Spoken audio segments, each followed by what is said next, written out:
Saya Pak Le. Saya Pak Po. Salam pencerahan.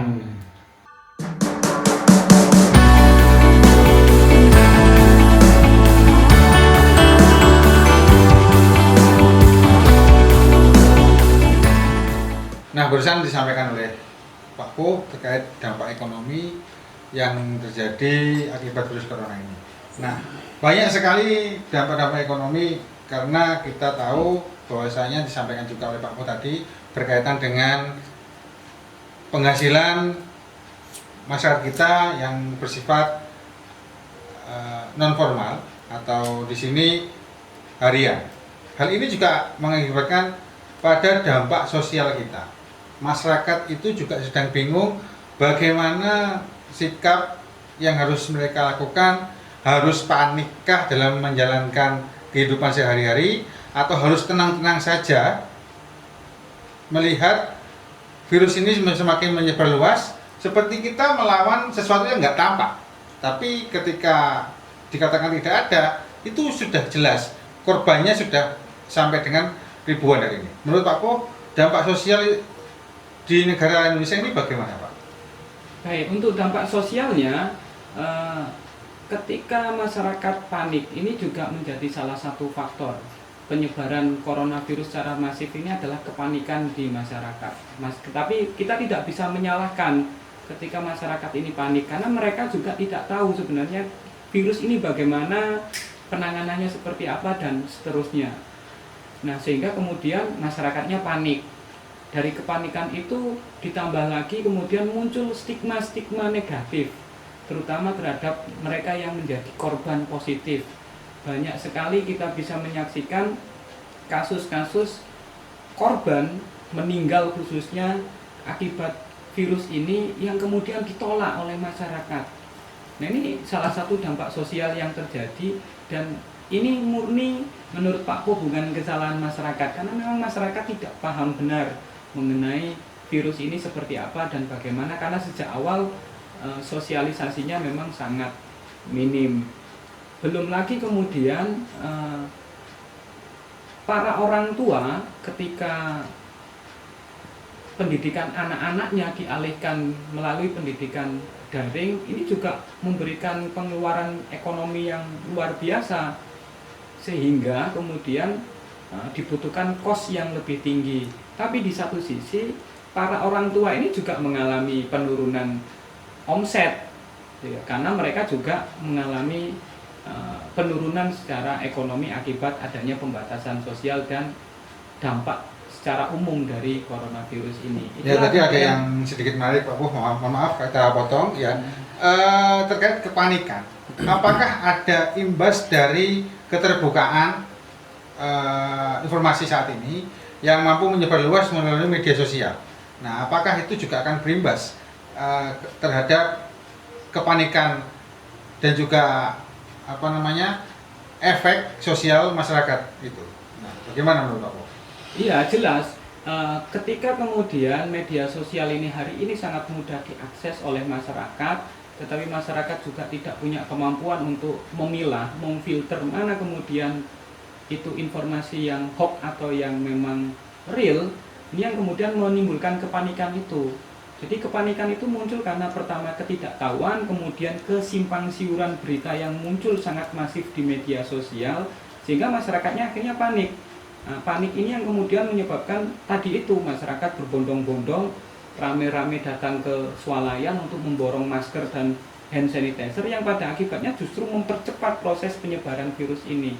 Nah, harusnya masyarakat tidak panik, tetapi ya lagi-lagi karena masyarakat nggak ngerti.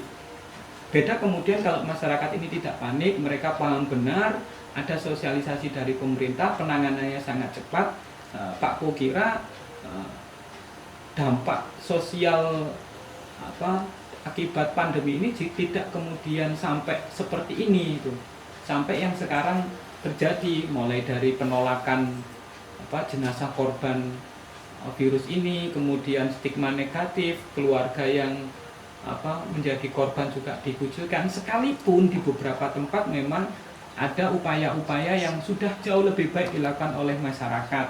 mereka membantu keluarga dan sebagainya, itu karena mereka sudah memiliki kesadaran yang lebih mengenai virus ini seperti apa dan bagaimana mereka harus berempati kepada korban. Nah, ini yang seharusnya dilakukan oleh masyarakat, terlepas dari apapun kebijakan pemerintah yang dilakukan hari ini. Kuncinya adalah satu memang kuncinya adalah kebijakan pemerintah itu menjadi penting. Di sisi yang lain, masyarakat juga harus memiliki kesadaran mengenai pandemi ini adalah pandemi global. Maka ini harus dilawan bersama-sama. Masyarakat harus saling bersolidaritas, bergotong royong bagaimana menangani kasus ini. Salah satunya adalah dengan menjaga jarak aman, menggunakan masker, kemudian tidak memberikan stigma negatif terhadap korban pandemi ini, kemudian saling tolong-menolong terhadap saudara-saudara kita yang terdampak, terutama terdampak secara ekonomi dari adanya pandemi ini. Itu menurut Pak Pur. Selain dampak ekonomi, kemudian dampak sosial, nah kita juga hari akhir-akhir ini mendengar bahwasanya ekonomi moneter kita sedang mengalami gejolak tinggi. Bahwasanya BI akan menerbitkan lebih dari 200 triliun uang baru untuk menghadapi pandemi corona ini. Nah, kemudian menurut Pak Po, harusnya dilakukan apa tidak untuk penerbitan uang itu? Dan di lain pihak, hari ini harga minyak bumi itu sangat-sangat rendah. Dan harusnya pemerintah kita sudah melakukan penurunan harga BBM. Nah, menurut Pak Po, apakah kita harus menurunkan harga minyak dan kemudian membatasi pencetakan uang sebagai pengurangan dampak inflasi ke depan, atau harus bagaimana, Pak? Ya, saya kira kita harus melihat dulu konteksnya. Yang pertama, tadi ketika Pak Pu menyampaikan bahwa ketika pemerintah cepat merespon dengan melakukan karantina wilayah DKI sebagai sumber utama ataupun sebagai awal munculnya kasus corona, maka ketika DKI itu dikarantina, anggaran untuk mensubsidi masyarakat yang terdampak atau yang dikarantina tadi jumlahnya tidak terlalu besar. Tidak kemudian ketika kasus ini sudah menyerang hampir semua provinsi, maka jelas anggarannya semakin besar. Logikanya memang harus ada bantuan, ya, harus ada bantuan yang dilakukan oleh pemerintah terhadap mereka yang terdampak, karena mau tidak mau masyarakat kita itu mengalami benar dampak dari kasus virus ini, terutama mereka yang bekerja di sektor informal. Nah, terkait mengenai harga BBM, idealnya begitu.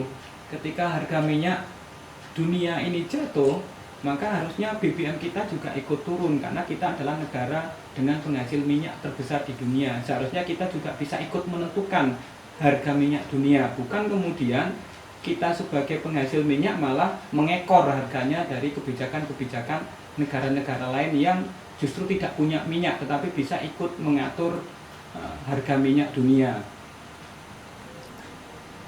Itu menurut Pak Pur. Kemudian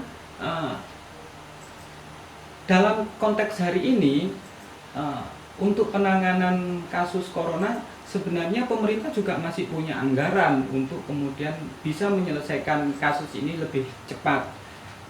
Semisal beberapa contoh kasus adalah banyak sekali rumah-rumah sakit yang kekurangan peralatan medis, APD dan seterusnya.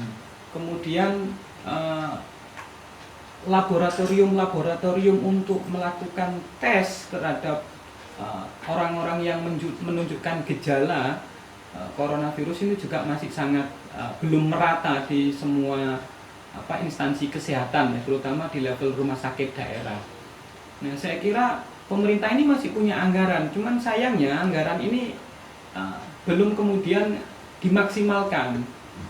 Kita bisa terlebih dahulu kemudian menunda proyek infrastruktur yang direncanakan oleh pemerintah, karena memang APBN kita itu kan paling besar itu untuk perencanaan infrastruktur. Kenapa enggak kemudian ini ditunda terlebih dahulu, anggarannya bisa dialihkan untuk penanganan ini. Sebagai contoh, salah satunya adalah anggaran pembangunan ibu kota negara yang hampir mencapai 400-an triliun. Kenapa enggak itu kemudian dialihkan dulu?